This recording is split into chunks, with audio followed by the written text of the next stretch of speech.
since you saw my face. I haven't been doing so great, so I took a little break. So a lot of people are saying some things about me that aren't quite true. Doesn't matter if it's true though, just as long as it's entertaining. Sometimes people make a mistake, and it doesn't make them a horrible person. Whoa. Sometimes people can make a mistake, and they're still a good person. Crazy. Hi, my name is Justice, and a central theme of this channel is the disenchantment of parasocial relationships by reminding people that everyone, from your celebrity and influencer faves to myself and yourself, we are all flawed. For many years, I've thought of parasocial relationships as rather uncomfortable, but understandable, given how many people generally interact and connect with one another. So my opinion on their existence for a long time has been rather neutral. However, as the internet and influencer culture has evolved, as all things do, my perception quickly soured into something very skeptical, cynical, and negative. Lifelong theater actress Colleen Ballinger is considered one of the first OG YouTubers to reach some level of mainstream fame. Some of you may know her as Miranda Sings, an intentionally over-dramatized character with an infamously huge ego and a lack of understanding or care for the people around her. And today Miranda decided to come over to give me a voice lesson. Yeah, because you need one, because you're not good. You're terrible at thinking. Sings was intended to be a satirical take on the egotism that began to surface online at that time. Apparently, Ballinger South would specifically make fun of the teenagers who would publish videos of themselves singing on YouTube in hopes of getting noticed. The allegedly humorous Sings character struck a chord with many youthful watchers due to her quips and inappropriate humor with jokes that mostly went completely over their heads. Most children have an attraction to the loud, the colorful, and the bright, so it is unsurprising that Sings' character was a hit. Ballinger managed to enter into the more mainstream consciousness through her short-lived series on Netflix in 2016 called Haters Back Off. She also popped up on large projects more frequently than ever after the series release and subsequent ending. For example, she cameoed in the Ralph Breaks the Internet movie, as well as in Ariana Grande's music video Thank You Next. Aside from Miranda Sings, Ballinger seems to have prided herself during her prime on her politically incorrect comedic takes and willingness to push the boundaries. Like many online celebrities, she slowly transitioned into less edgy and/or offensive content. On the cusp of the coronavirus pandemic in 2020, Ballinger was attempting to resurrect her largely defunct alter ego by engaging with her fandom on Twitter. A part of this particular project was a young man by the name of Adam McIntyre, who was at the time in his late teens. McIntyre had a long-standing personal relationship with Ballinger stemming from when he was in his early teens with his parents' knowledge. Due to this pre-established relationship and perceived line of trust, Ballinger gave McIntyre her login credentials to her Miranda Sings Twitter account and allowed him to post on her behalf. McIntyre was essentially working as a social media manager for Ballinger as a minor with no pay. This personal and professional relationship between the two broke down after Ballinger found herself in an online controversy regarding a coming out show made by McIntyre on the Sings account. Ballinger pushed the blame for this post onto McIntyre and allegedly led a smear campaign against him within her own fandom group. The event led to a downward spiral for McIntyre for numerous reasons that I will be getting into during this video as needed. To defend himself and unpack everything he's been keeping bound inside of himself for years, at the age of 17, McIntyre posted a video to his YouTube channel not only supplying the actual timeline of the event surrounding the controversial tweet, but also detailed all the levels of inappropriate his relationship with Ballinger had always been. The purpose behind doing this video is to get my side across and defend myself. As you all know, I was a good friend of Colleen and Corey, and I discovered Miranda Sings in 2012, and I found Colleen through this. As most of you know, I don't do full recaps of drama, allegations, or current events on my channel. Instead, I work the events into a relevant video essay and supply details as needed. If you would like a quick video to watch to catch you up to speed with all the recent information coming out about Ballinger, I will link a video in the description box from the channel Jimmy Robbins. If you would like a more detailed, in-depth recount, please see the link in the description box for part 1 of Swoop's doc. And of course, I will list Adam McIntyre's channel in the description box as well, in case you want first-hand information and accounts. This video in particular would use the Ballinger McIntyre discourse and allegations as a way to explore everything wrong with parasocial relationships, as well as why we should have listened to Adam the first time, and of course, explaining why he was not heard. So without further ado, Let's take a dive. All aboard the toxic gossip train. One of the strongest arguments made about Ballinger is that her content style, meaning both her present-day one-woman live shows and her general past behavior, it is not appropriate for the audience she has garnished. Back in 2020 and years prior, Ballinger hosted a group chat for her fandom, and I believe at one point the chat was named her Weenies. Looking at her content on both her main channel and the Miranda Sings channel, she undoubtedly has a large amount of young audience members. This is further shown through footage of her live shows along with the age policies available for said shows. Her events are said to be all ages, though they are rated PG-13, which I would still argue is a bit too young. But if her audience was primarily older teens and adults, there would more than likely be an age requirement of to being at least 13, because presumably she would want to be blunter with her crude humor. In her absolutely ridiculous response video, she stated, or rather sang, about how her content is not on YouTube Kids and reiterated that she does rate it as PG-13. She also argued that parents should be solely held responsible for determining what their children consume. I also wanted to take a minute to talk about that girl Miranda Sings. You know the one. Yeah, her? She's PG-13. It says that on my website, and it's always been that way. And that's why you won't find my videos on the YouTube Kids app. Anyway, I didn't realize it was my responsibility to decide what was appropriate for every kid to see. I've always relied on parents to decide if they're comfortable with their families watching my YouTube videos or coming to my live shows. Every creator or influencer who has been held to the flames for doing or promoting inappropriate behaviors due to their audiences being younger has used this excuse. On the surface level, it does make sense.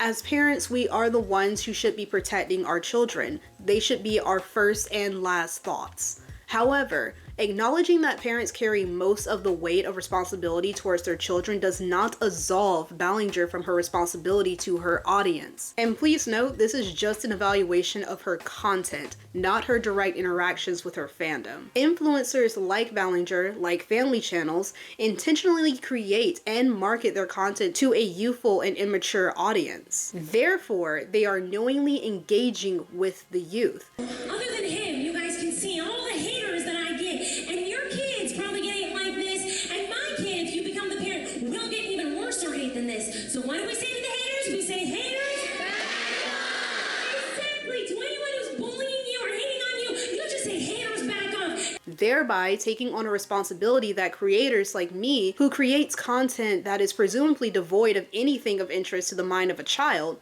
do not have. I can trust most of my audience to form your own opinions and interact critically with my content. I could switch it up tomorrow and post something rather racy, and while I may lose subscribers, I don't believe I would be attacked for doing so on the grounds of morality or increased responsibility. I have more breath to talk and to do whatever I want on my platform without scrutiny, because I've intentionally amassed adult subscribers. Ballinger, on the other hand, does not have the same type of freedom or luxury if she wants to run a healthy platform. During her channel's initial growth, perhaps she could have used this justification successfully because the audience garnished could have been wholly unattended, but as she says, she has been doing this for well over a decade. Because of this, it is appropriate and accurate to cite her unwillingness to create kid-friendly, non-sexual content free of explicits for this youthful audience that she is so desperate to hold on to. If she was not desperate to hold on to her young subscribers, she would not have resurrected the Miranda Sings character, or at least she would not have done so in a way that is very reminiscent of the original character. When old things, nostalgic things, problematic or not, are brought back, the material is often altered or changed to either 1. Appeal to a new audience but the same demographic,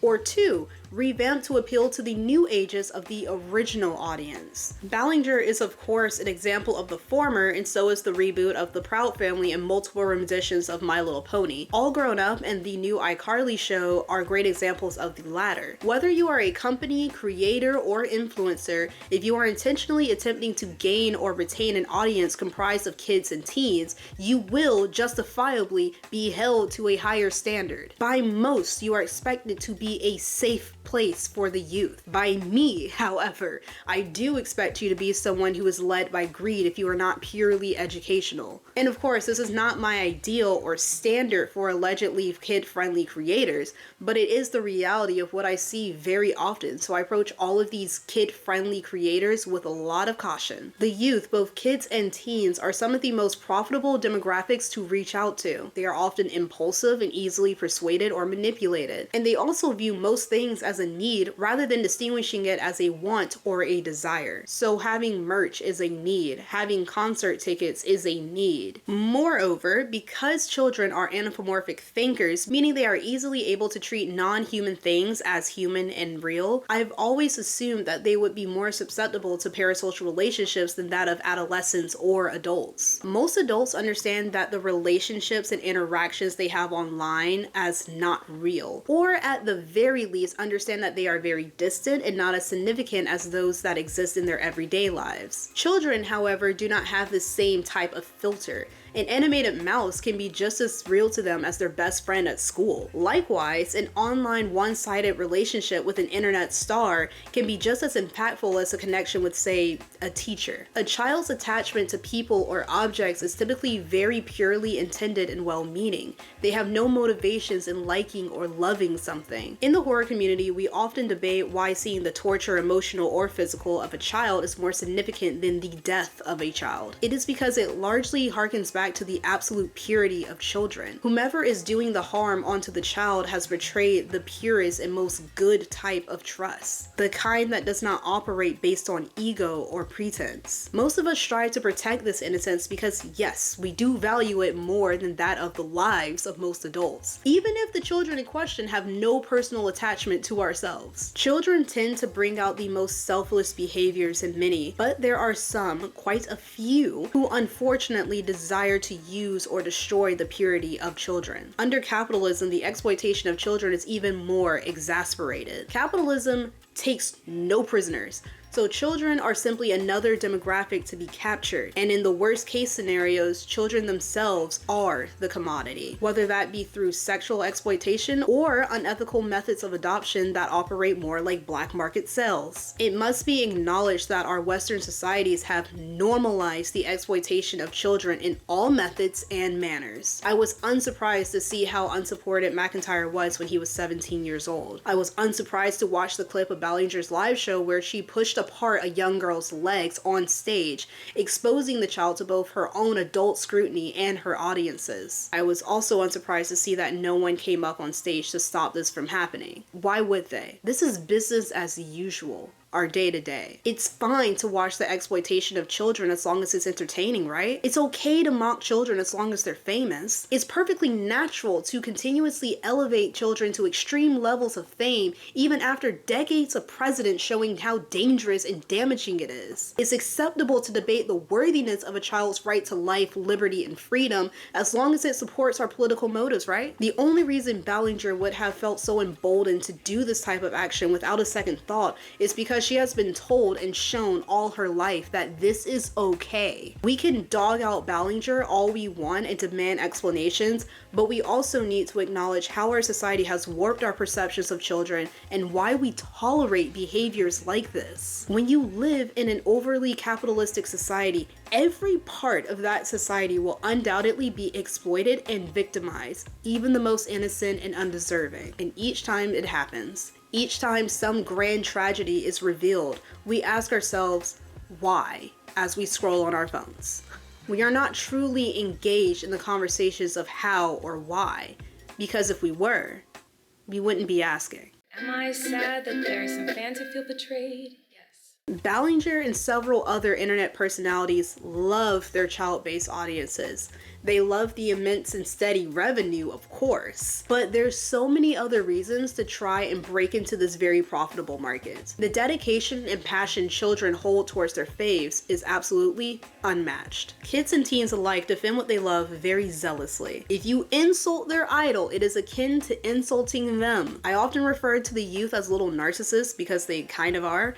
Not true narcissists, but just more overtly selfish and self-focused in many ways. ways. They are unable to see past themselves and their own egos. And this really should be understandable to adults because it is their path to learning and growing. They cannot learn their role in society or adequately understand others without first understanding themselves. So it is understandable that they would put themselves first. Because the young is often unable to detangle a parasocial relationship from that of a real one, the influencer is held as a being who can do no wrong. There is no nuance or room for disagreement in the minds of the young, and that is what makes them the perfect vicious army. Ballinger weaponized this powerful aspect of her audience back in 2020 towards Adam McIntyre after he released a video calling her out for her spiteful and inappropriate behaviors. Adam has at length discussed what it is like to be attacked online for years for moving against the massive waves of positivity that often surrounded Ballinger. Ballinger's word on an issue or drama is a lot of her younger audience members' first and last source of information. They are more than likely not in tune with commentators or video essayists trying to add more visibility and discussion around these occurrences, so her word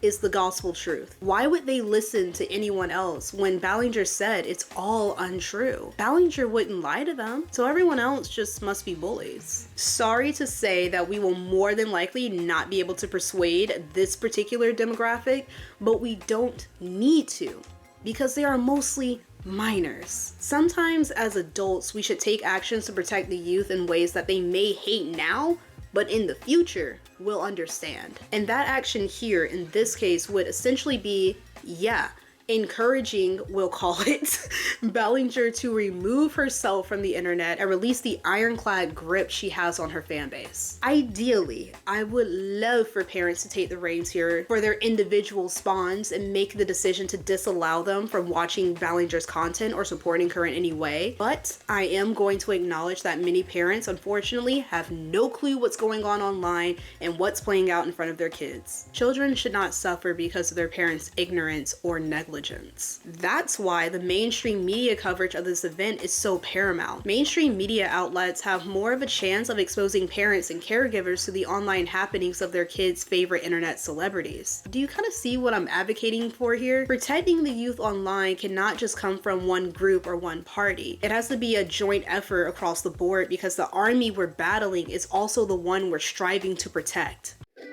The only thing I've ever groomed is my 2 Persian cats. I'm not a groomer. An interesting and disturbing conversation I've always been enveloped by is unpacking society's unwillingness to extend its perspective on what a groomer or abuser looks like. This isn't an easy topic to breach because I'm going to talk about social media's co-opting of the term groomer and how I do believe it has somewhat damaged the meaning of it. Before diving into Ballinger herself and how these accusations around her unfolded, I should make it very clear that I find many people's willingness to throw around this term amongst others very flippantly to be very distasteful. And if you heard that as a defense for Ballinger, you're not listening. Widespread layman understanding of terms like grooming is needed in order to detect and combat it.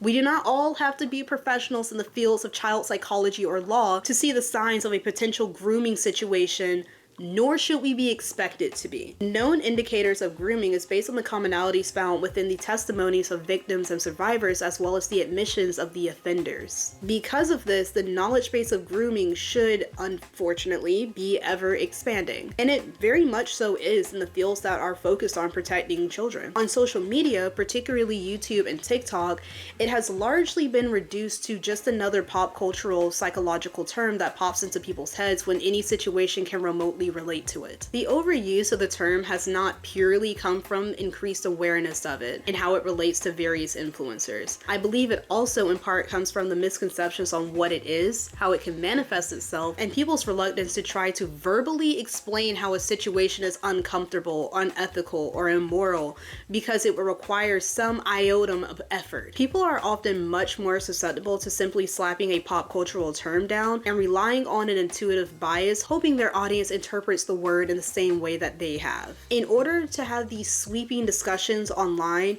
we need to first appreciate how truly complex this topic is. As stated by clinical psychologists Dr. Natalie Bennett and Dr. William Donahue, without a clear grooming definition and a valid way to measuring grooming, judgment of a behavior that constitutes as grooming becomes problematic. What grooming is, at its core, has not changed. It describes manipulative behaviors taken by an abuser to gain access to and the trust of a victim or potential victim to achieve a certain goal. The tactics, however, have evolved over time, especially with the rise of social media and the increased tolerance of children engaging with adults in friendly manners, as long as it's from a certain distance. Law only targets portions of grooming that can concretely be agreed upon as explicitly egregious, such as indecent contact with a minor, which is largely meant to target adults in chat rooms with minors. Go figure. However, this is because that action, amongst others, like showing a child pornography, are explicitly defined as abuse, which is illegal. It is a clear-cut action. The more amorphous areas of grooming, which typically implies a pathway to abuse, are a little harder to pinpoint in the legal system due to the expansive definition of the action. In Dr. Bennett and Dr. Donahue's essay titled "The Construct of Grooming and Child Sexual Abuse, Conceptual and Measurement Issues," they identify several definitions of this word. Some definitions mention things like courtship or seduction, while others mention betrayal or boundary diffusion. While the two doctors identify two key commonalities throughout most definitions, the proposed solidified definition in this essay is not even one that I or several others agree upon, which is the antecedent inappropriate behavior that functions to increase the likelihood of future sexual abuse, because I don't believe grooming always has the end goal of sexual abuse. Sometimes it can be capitalistic abuse, which is my way of describing a person's preferred method of ensuring their child audience remains strong and prominent over the years with the goals of wealth and expanding their power at the expense of the mental and emotional well-being of the children involved. Put a pin in that. The point is, our layman way of defining grooming online seems to consistently be talking to or interacting with a minor in any capacity. It strips away even the most rudimentary parts of the impact and reduces it to something that can and has been levied against a vast spectrum of situations. This understanding can be observed in how people analyze certain pieces of media and information. For example, because I don't really want to drag in any other real life situations, instead of Twilight being a badly written romance with hidden implications of romanticizing toxic behaviors that the author may not have been aware of, it is now regarded as, by some, as a story of grooming and abuse from Edward to Bella because he's over 100 years old. The notion of their fantastical age gap is enough for some to regard their interactions as grooming, even though there are no other indicators within the story to support that theory. A power imbalance existing is not enough to point towards grooming. It is weird to take a phenomenon as dark as grooming and regulate it to some type of hot take. Experts' ongoing struggle to agree upon a definition for this term has in part led to its misuse and manipulation. Aside from the internet's ignorance, politicians have also utilized its ambiguity to support controversial stances related to discussing sexual orientation and gender presentation within classroom settings. Something else missing from these discussions is the acknowledgement of the erasure of male victims and female offenders. And oh sure, people say it, but I rarely see them really internalize how ingrained it is in our society to continue to turn the conversation away from these minority groups. In the essay I previously referred to, it stated that it is important to note that in this paper, examples of grooming with different genders of perpetuator and genders of victim are not readily distinguished. This is primarily due to the fact that the grooming literature reviewed did not always provide statistics about which grooming behaviors were used on boys versus girls. Additionally, most of the grooming literature reviewed discuss male offenders. Some would dare to argue that these behaviors are just more prevalent in men, but I would argue that this is a rather foolhardy assumption to make since we know the data is incomplete. And either way, it doesn't truly matter, does it? It doesn't really matter which sex or gender, if any, displays more negative traits or is more susceptible to this type of behavior, because it is important to know how to identify these traits in all people, not just male beings. Grooming practices and child abuse in women can manifest differently and more covertly than that of men. I suspect that this may have something to do with how relationships between women and boys are marketed and understood. Boys are often encouraged, or at least not dissuaded, from watching pornography of grown adults at young ages. This action assists in normalizing the fantasy of having relations with an older person, particularly a woman if the boy has heterosexual tendencies. Boys are not frequently granted the luxury of expressing discomfort in sexual or non-sexual contact with women.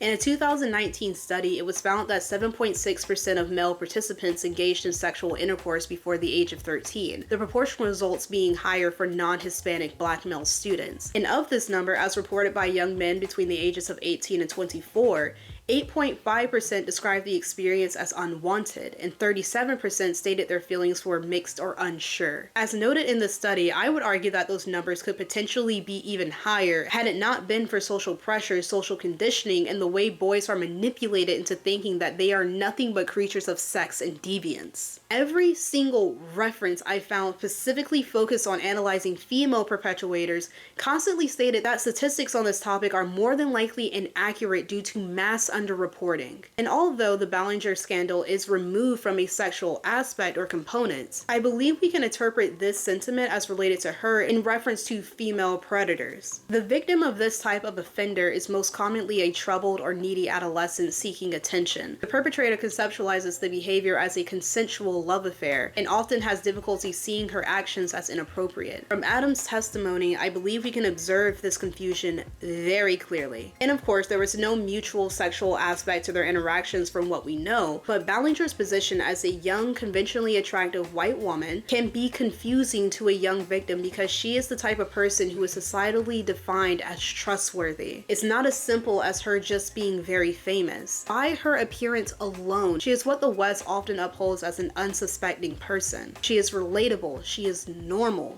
she is safe. Adam, a young man, was not believed, was not taken seriously, and by some, he still is not being heard. I do believe this disbelief can be broken down into subsections, like maybe people disbelieve him because of their bias towards Ballinger, because he frequently talks about drama, and he has made several videos about Ballinger, so some people may assume that he's only in it for the money. Or maybe it's because he's a guy. Maybe it's because he's queer presenting. We could also discuss the very real lack of care for mental or emotional harm versus physical harm. Men are disproportionately rendered silent when it comes to sexual forms of assault, and even more so when it comes to mental, verbal, or emotional abuse. Queer men are even more so impacted in some ways because there's an aspect of "they deserved it" that often pops up, which is of course situated in homophobic rhetoric. The ambivalence towards these groups of men comes from a variety of sources, some being overtly bigoted and others don a more stealth disguise, like the people who try to turn the conversation away from men and back to women because women are more commonly victims of this sort of thing. We do not need to sit here and compare male and female victims to understand that the way society understands predators is not removed from sex or gender. We would be rather foolish to assume that we, as average internet users, can truly dissect Ballinger and her behavior from all angles when we have all grown up in and adapted to a society that has massive blind spots when it comes to victimization. But we can try. And if we're wrong, so be it. As long as your analysis leaves room for learning, expansion, and is from a source of good faith, not moral righteousness, then have the conversation. The generalized pattern of grooming as told by Rain is as follows: victim selection, gaining access and isolating the victim, trust development and keeping secrets, desensitizing, and an attempt by abusers to make their behavior seem more natural. Grooming is an intentional, goal-oriented act that is not necessarily related to a pattern of behavior. And by that, I am meaning a pattern that is seen in the same person towards multiple victims. Say it with me. One victim is enough to classify someone as a groomer. Now, in the Ballinger-McIntyre scenario, Ballinger has, with evidence, presented Adam with inappropriate gifts in a context that normalized that action, encouraged private personal interactions online, confided personal details of her romantic life with requests for him to keep them secret, led Adam to believe that he was special by giving him access to her Twitter account and promises of future endeavors, interacted with Adam's parents and gained their trust. And after Adam spoke up about his experiences and emotional processing of his relationship with Ballinger, she encouraged a mob mentality in order to silence him, which could be seen as forced isolation. Moreover, she has attempted and has met with Adam in person while berating him for bringing along his parents. And lastly, she has had sexually explicit conversations with Adam. Ballinger has defended herself of these actions by stating that she was just a loser who made stupid mistakes. The only thing I've ever groomed is my 2 Persian cats. I'm not a groomer.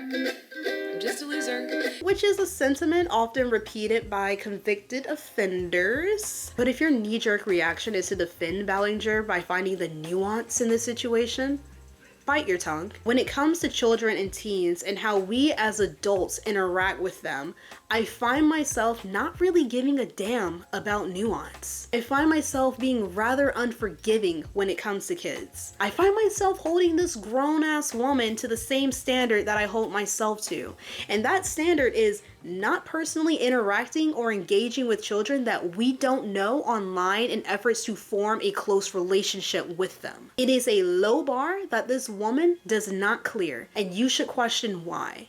And none of those answers, if you're being honest, will paint her in a favorable light. And one last thing, there is a common narrative that groomers are methodical, intelligent, and hyper aware of which steps comes after what in the process. And I would like to challenge that. I can find no reference in psychological reporting or studies that forms a solidified link between a groomer and their intelligence. That is because that correlation does not exist. Unless you guys can source something for me.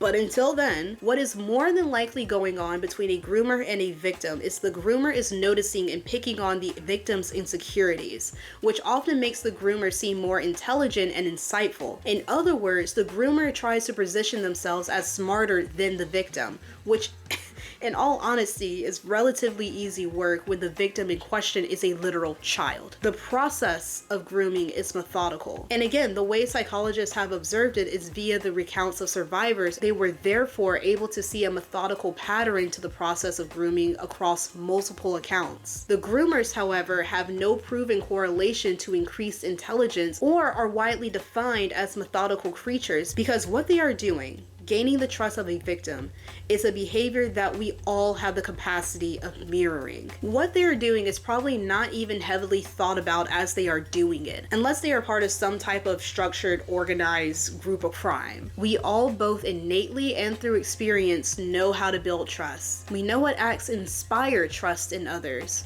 Now, take that knowledge and weaponize it for your own personal gain. And there you have it, a groomer. Do yourselves a favor and demystify these types of people. They are not smarter. They are not more intelligent. They are not methodical or purposeful. They are twisted and self-serving. So, with all that being said, did Ballinger groom Adam? These rumors look like facts if you don't mind the gaps I won't survive in the crash, but hey. Generally speaking, I don't like parasocial relationships.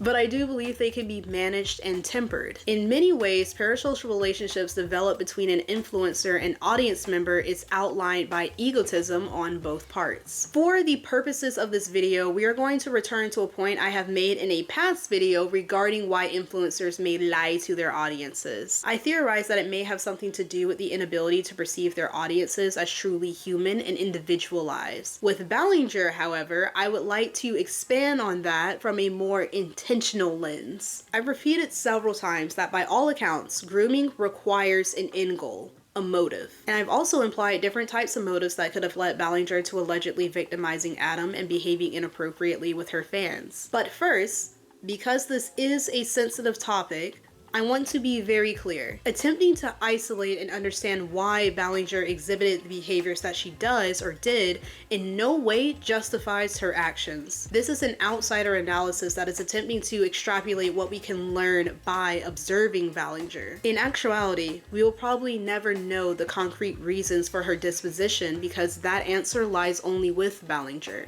And she probably doesn't even know the answer herself because that type of answer requires unabashed honesty that she clearly does not have. Adam has attested to working on Ballinger's Miranda Sings image for free and to defending her at her request on sites that feature critical or mean information about her. This could point to a goal of financial or labor abuse by obtaining free work from Adam, or emotional abuse by making him feel personally invested in Ballinger's career. When trying to define Ballinger's goals of manipulation, my mind turns to Cody, actually. Cody Rants is not an overly important piece of the Ballinger allegations, but she is a great example of how carefully crafted rhetoric and echo chambers can warp a person's mind. Cody released a heated, unhinged response video to Adam's original accusations back in 2020, where she scrutinized every single word Adam spoke. And at Cody's big age of 30-something, she zealously defended Ballinger. Fast forward to present day, Cody resurfaced Adam's experience with a half expose, half apology video that exposed more information about Ballinger's group chat and the things that she encouraged her fans to do. As most of you may know, Cody has since tried to delete herself off the internet for sus reasons, but what Cody represents to me is a product of Ballinger's level of manipulation. One could argue that Cody is just a generally untrustworthy, unstable, reactionary individual, so maybe her response was just incidental to Ballinger, but let's not forget the widespread support on her attack video on Adam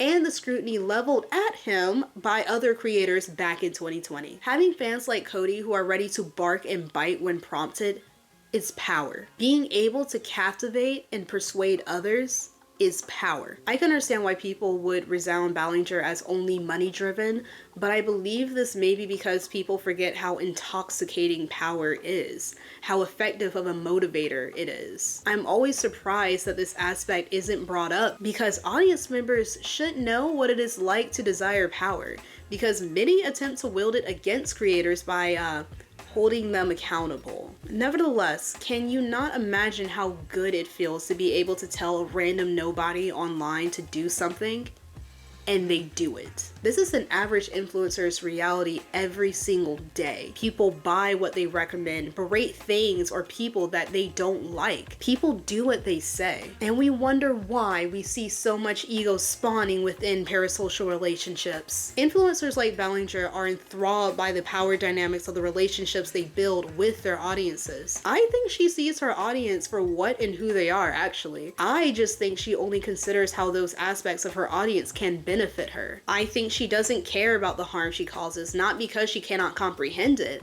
I am going to assume that as a mother, she does. But to her, it's worth it. I theorize that the existence of parasocial relationships allow online personalities like Ballinger to feel absolved in the role of harming others because these relationships are not real, nor are they substantial. This may sound contradictory to my previous statements of both the youth and adults viewing parasocial relationships as real, but it isn't. Previously, when I said real, it was in the manner of existing, as in parasocial relationships exist and they are observable. Now, I am referring to real as substantial, significant, healthy, and in any way able to hold a candle to an offline, in-person relationship. But like I said before, Ballinger is unique in the fact that she took this harm offline. Ballinger utilized these online relationships to lull her audience members further into a sense of comfort and trust. Her fans love and respect her, so they purchased her tickets to her live shows and off they went. And at these shows, they were used cruelly for the sake of humor. Their bodies were put on display. Their ability to say no was severely decreased due to the pressure and overwhelming desire to comply with an idol. They were treated as dispensable props. Her fans are objects, playthings, things to facilitate her fame. They are simply loving creatures that live to serve her, who are not owed respect or standards. For this reason, parasocial relationships often bring on a distorted version of happiness. And I'm not a predator, even though a lot of you think so, because 5 years ago I made a fart joke. These relationships, especially when they exist between a child and adult, which adds an additional power dynamic, do not require mutual respect. Rather, they require the illusion of respect. Audience members pretend they respect the boundaries and minds of the creator, and the creator, in turn, pretends they care about the opinions of their audience members past just wanting to collect their coin. I've said it before, and I will say it again. Influencers are mini capitalists. They are capitalizing off of you.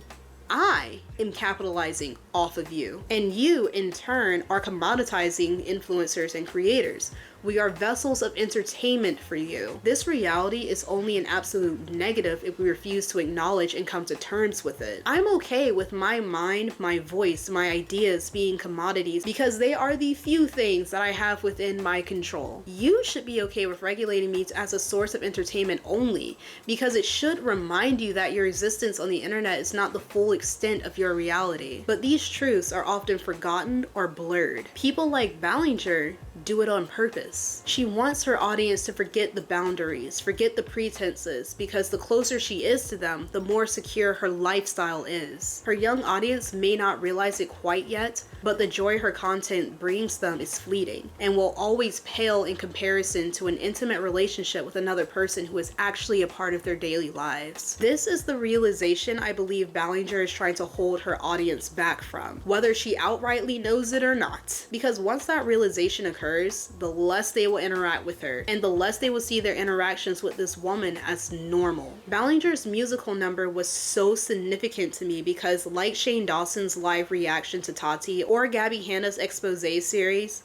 her mask slipped. That video in every way confirmed to me what we already knew. She's callous, uncaring, and uncomfortable within her own skin. She referred to this instance as a fart joke. She called the creators trying to talk about grooming and the impacts of it as gossip. She implied that Adam is a liar, that every person who came forward to corroborate or add to the story with documentation are liars. She believed herself to be so untouchable, so infallible, so wronged that she thought that this response would suffice, that it would be received well. It seems like she wanted to be the next Michaela and come back with a blush review after allegedly scamming her fans. She wanted people to see this video as an epic own, but Michaela's Mascaragate situation is a far cry from the allegations that Ballinger is facing. Even if Ballinger believes every allegation is a lie, her approach to addressing it leaves much to be desired. And I hope her PR team and her attorneys are getting paid overtime or have accepted generous severance payments. If she wanted to be the laughingstock of YouTube again to relive her Miranda Sings heyday,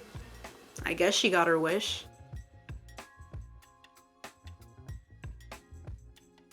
In rare form, I am actually giving many creators a pass on how they have chosen to discuss the situation, because I think it matters more to have these allegations talked about at length in various forums in order to reach the largest number of people possible. And that does include the good, the bad, and the ugly takes. Try to give creators room to learn and grow. We won't catch everything or talk about everything, but if you're critiquing us, that means you are listening and challenging us, which means we're doing something right. This issue did not begin with, nor will it end with Ballinger. There are more than likely many other influencers behaving inappropriately with their fandoms on Discord, on Patreon, in group chats. Be vigilant, and watch to see if any influencers or creators suddenly start deleting things or removing links to their Discords. Those are the people that we need to have our sights on next. The internet will never be a safe place for the young, but we can damn well do better than this. Stay safe and stay wary, guys, and have a good day. Until next time,